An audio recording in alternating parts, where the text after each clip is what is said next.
Kisah ini merupakan kisah nyata dari Kim Ho-sik, seorang penulis, di mana kisah ini diangkat dari blogspot yang selalu ditulisnya pada internet. Kemudian dibuat dalam bentuk film. Film ini merupakan awal pemicu dari kepopuleran K-movie pada masanya. Kisah ini menceritakan tentang Kyunwoo, mahasiswa tingkat akhir jurusan engineer. Menurut dia adalah anak yang pintar, hanya karena malas belajar dan dimanjakan, dia menjadi pribadi yang kerap mabuk dan sering bergaul hingga jarang pulang ke rumahnya.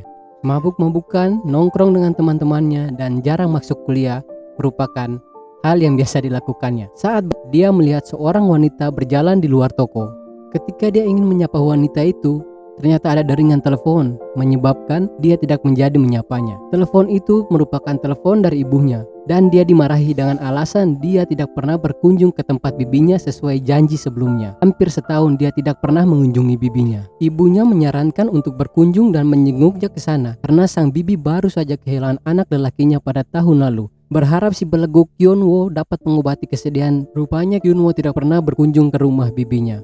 Bibinya sangat menyayanginya dikarenakan wajah Kyunwoo sangat mirip dengan anaknya. Setelah kepergian anaknya, bibinya Kyunwoo ingin mengenalkan dia pada seorang wanita, tetapi selalu ditolak oleh sang beleguk itu. Sesampai di stasiun itu, dia melihat ke arah perbatasan kereta, tampak seorang wanita yang sedang mabuk dan berdiri di area berbahaya jalur lintasan kereta. Ketika hampir ditabrak, untunglah Kyunwoo menolongnya. Sesaat setelah mereka masuk ke dalam kereta, dalam hati Kyunwoo dia berkata bahwa wanita itu adalah tipenya, tapi dengan cara mabuknya itu, dia tidak menyukai wanita tersebut. Dia hanya tersenyum dengan ulah wanita pemabuk itu. Dengan wataknya yang keras, wanita itu mengusir pria yang duduk dan tidak mempersilahkan orang yang lebih tua untuk duduk di kereta itu. Dengan tatapan yang tajam, dia mengusir anak muda itu dan mempersilahkan orang tua tersebut untuk duduk. Tak lama setelah kejadian yang tak terduga itu, sang wanita tersebut muntah tepat di atas kepala orang tua. Kemudian perempuan itu pun pingsan. Sebelum muntah, dia menunjuk ke arah Kyunwoo dan berkata, "Sayang." Maka terjadilah kesalahpahaman. Orang tua tersebut memintanya untuk bertanggung jawab atas tindakan pacarnya yang sudah mabuk dan memuntahi dirinya. Dia meminta untuk dibersihkan dari bekas muntah dan Kyunwoo harus menjaga wanita itu. Akibat yang ditimbulkan, dia harus membopong dan mengantarnya ke suatu tempat untuk beristirahat, yaitu hotel terdekat. Sesaat sampai di sana, dia mencoba untuk mandi dan membersihkan diri. Kemudian dia mendengar telepon dari handphone wanita. Setelah diangkat, tak selang berapa lama pun polisi datang.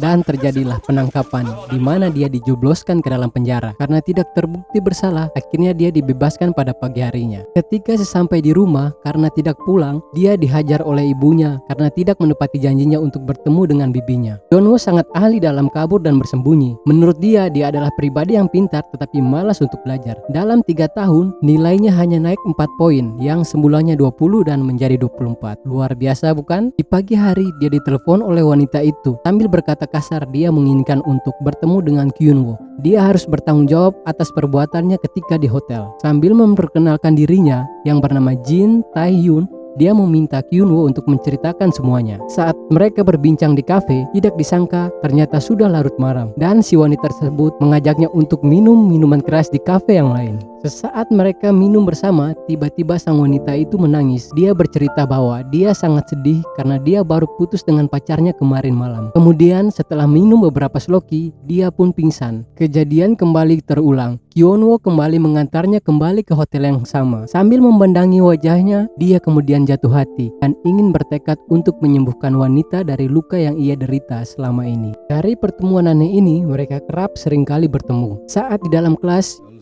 아니요 결혼하는데 결혼했어. 네 왔어요. Kyunwoo menyamar menjadi teman-temannya untuk mengecoh sang profesor agar memberikan absen. Kemudian datanglah Jun Ji Hyun sambil berkata kepada profesor jika sebaiknya kelasnya diistirahatkan untuk sebentar. Dia bermaksud untuk mengajak Kyunwoo untuk bolos dari kelas itu. Hyun menolak dengan alasan karena dia sudah terlalu banyak bolos pada kelas itu. Sambil mencari akal, sang wanita menghadap profesor untuk meminta izin agar Kyunwoo bisa meninggalkan kelasnya. Kemudian profesor mengizinkan Kyunwoo untuk pergi dan tidak melingkari absennya. Karena penasaran, dia bertanya kepada wanita itu apa yang membuatnya dia diizinkan, dan dia memberi jawaban bahwa profesor mengizinkannya untuk meninggalkan kelas karena wanita itu mengarang alasan bahwa Jinwoo mengandung dan Jinwoo harus mengaborsi anaknya bersama-sama dengan dirinya. Kyunwoo tidak bisa menolak ajakannya. Akhirnya mereka pergi bermain ke taman bermain.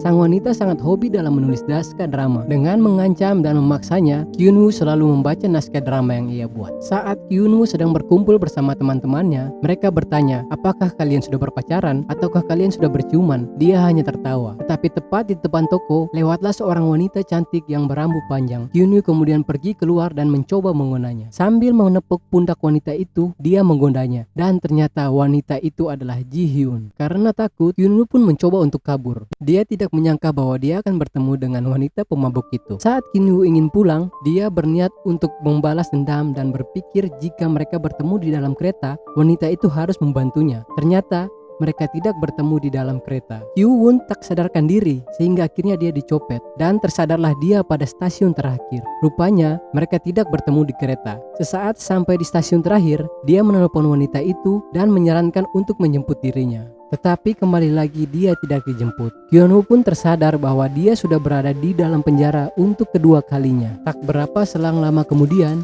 dia dikeluarkan dari penjara. Datanglah Jin Hoon.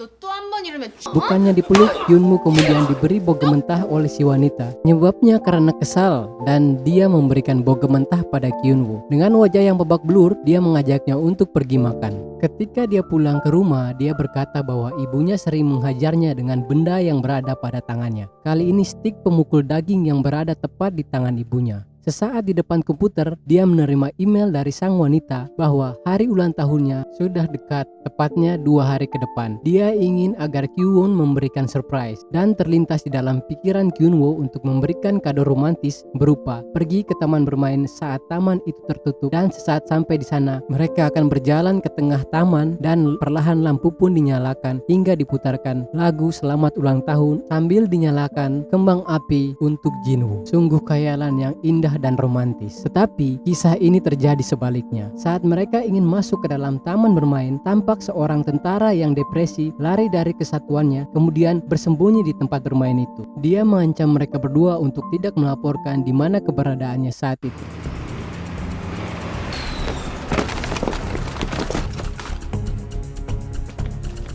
여기 앉아. 입 벌리는. Saat ini dia mengancam mereka untuk membunuh dirinya beserta mereka bertiga. Kyunwoo meminta dia untuk melepaskan wanita itu, tetapi tidak diperbolehkan. Kemudian dia meminta untuk melepaskan dirinya, lebih tidak diperbolehkan lagi. Alasan tentara itu melarikan diri dari kesatuannya karena dia mengalami patah hati terhadap pacarnya. Dia ingin melakukan balas dendam. Setelah bernegosiasi, perempuan itu kemudian dilepaskan. Kyunwoo dijadikan sebagai tahanan. Mereka kabur menggunakan jalur belakang, tetapi terlihat oleh para tentara yang berjaga di luar. Ketika sampai di tengah taman, dia mengancam ingin menembak Kyunwoo. Datanglah wanita tersebut sambil memujuk agar tentara tersebut tidak menembaknya. Dia berkata, jika kamu mencintai wanita itu, maka lepaskanlah dia. Jika tidak, itu bukan cinta. Sambil menyesali perbuatannya, dia melepaskan Kyunwoo. Dan tentara itu pun ditangkap oleh pasukannya. Beberapa selang kemudian, kembang api dinyalakan. Tentara itu berterima kasih kepada Kyunwoo karena tepatnya pada hari itu dia berulang tahun. Keesokan harinya, mereka berdua bertemu di sebuah kafe. Tampaknya kafe tersebut merupakan tempat kenangan bertemunya sang wanita dengan mantan kekasihnya yang dulu. Diperlihatkan dari sebuah foto, tampak foto wanita itu sedang memegang tangan seorang pria. Di saat yang sama, Kyunwoo sudah mengerti apa yang sedang dirasakan wanita itu. Walaupun dia sedih, dia terlihat berusaha untuk terlihat bahagia. Ketika mereka berdua bersama di dalam kereta, mereka mulai memainkan permainan di mana jika salah seorang dari mereka menembak kaki mana yang dilalui duluan oleh garis di dalam kereta, mereka akan bertaruh untuk memukul wajah. Tapi jika Kyunwoo benar, dia hanya boleh menyentik wajah dari sang wanita itu, sedangkan sang wanita bebas untuk memukuli wajahnya. Biasalah wanita, pria selalu mengalah. Begitulah kisah Jungwoo.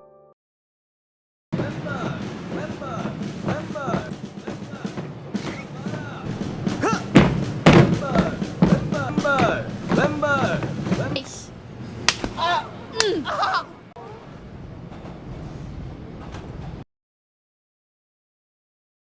Kyunwoo selalu menuruti wanita tersebut, di mana ketika mereka berkencan dan kakinya sakit, dia menyuruh Kyunwoo untuk bertukar sepatu. Kyunwoo selalu menuruti dirinya. Sambil berlari, mereka pun terlihat saling mengejar. Saat malam dan hujan, Kyunwoo mencoba mengantarnya pulang. Ketika bertemu dengan orang tua sang wanita, mereka terlihat tidak menyetujui Kyunwoo untuk berpacaran dengannya, karena mereka menganggap bahwa Kyunwoo tidak punya masa depan dan bodoh. Setelah itu, tidak ada kabar sama sekali dari Jinwoo. Sesaat berpikir bahwa hubungan mereka telah berakhir, tepatnya di hari yang ke-100, wanita itu menghubungi dia. Dia meminta agar Jinwoo memberikan bunga kepada dirinya saat konser piano. Dia akan memainkan lagu kesukaan Kyunwoo pada saat konser itu. Sambil menyamar menjadi tukang pengantar makanan, dia menyiapkan bunga sesuai dengan kesepakatan mereka. Sesaat sampai di konser, dia terpukau dengan kecantikan Jihyun. Sambil melepaskan masker, dia memberikan bunga untuknya. Adegan berlanjut, mereka menyamar menjadi anak SMA. Kemudian mereka mulai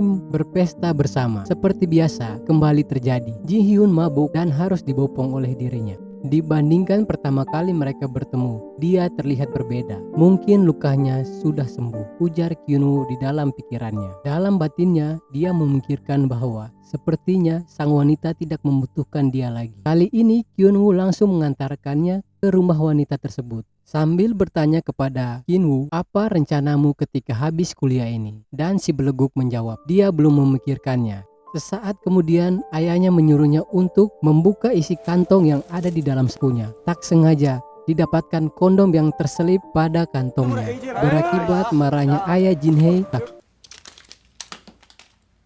dan melarang dia untuk mendekati anaknya. Kisah pun berakhir. Selang waktu lama berjalan, tidak ada kabar dari Jinwoo maupun Kyunwoo sama sekali. Ketika Kyunwoo mencoba untuk berkencan, dia kembali ditelepon oleh wanita itu dan menyuruhnya untuk datang ke lokasi. Wanita yang dikencani Junwoo ternyata bukanlah wanita. Sesaat sampai di lokasi rooftop, mereka berdua bertemu dan saling berbincang.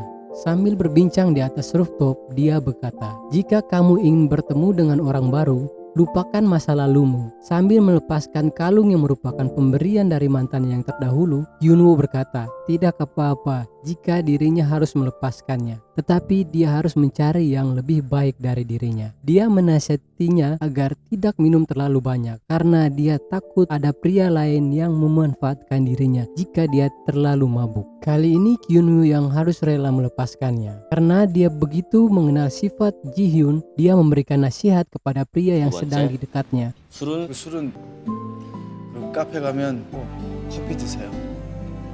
가는 걸 좋아해요. 장미꽃 한 송이 내밀어 보세요. Bahwa jangan pernah menyuruhnya bersikap manis, jangan memberikan minuman lebih dari 3 gelas. Jika memilih minuman, pilihlah kopi. Jika dia memukulmu, berhenti. Jinhyun menyuruhnya untuk menulis surat dan membawakannya di saat mereka bertemu keesokan hari.